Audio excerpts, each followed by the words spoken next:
Hey guys, it is me and welcome to mine and Nathan's Pearl Harbor Museum Memorial. This is based in America, of course, and to the left we have the American flag, right the Japanese flag, and of course we are greeted by a nice car park.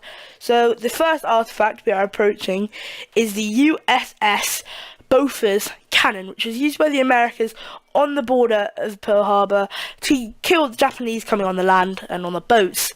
Now the first artifact we have here to the left is the 800KD Navy AP-ND-80 bomb, which is used by the Japanese to kill American soldiers on land and in boats. And also over here we have the Type 91 Model 2 torpedo, which was an American weapon used for basically the same thing as the last weapon. It was to kill Japanese bombs and soldiers on their land.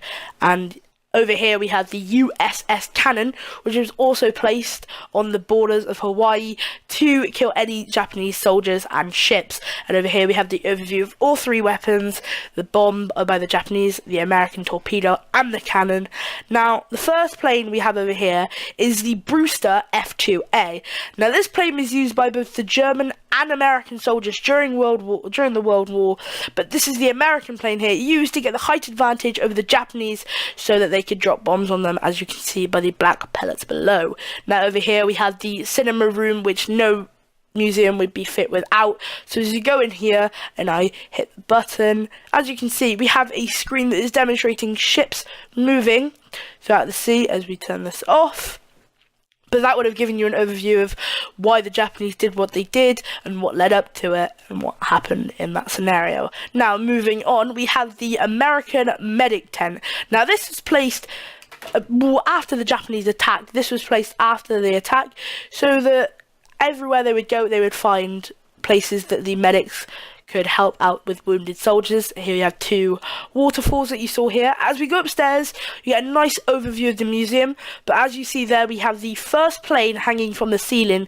which is the American seaplane in white, and we also have another American seaplane in green. Now these were both used, of course, as the same as the Brewster. These were both used in the attack on the Japanese.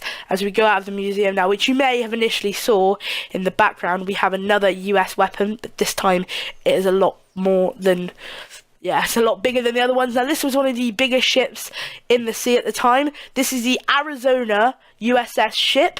Now this is a big ship. This is one of the biggest ships deployed by America over the time. Here we have, of course, a sign. Now let's go up to it so you guys can get a bird's eye view of the ship. As you can see, maybe to your right there, we've got a plane on one of the pads. Of course, there's the view, watchtowers, and there's one plane right there, and you may be able to see a second one by the US flag. Here's another part of the ship. There's the propellers, and of course another holding part. Now there is a door to this, but unfortunately there was nothing to put in it. We could have maybe put a cabin, but that is something for the future. As you can see, empty, and as I go downstairs now, is empty again. So that is something that we could fill in for the future maybe. But here is the last part of the ship, last view of the ship. Now I'm going to add a couple more videos of the whole entire museum as a whole.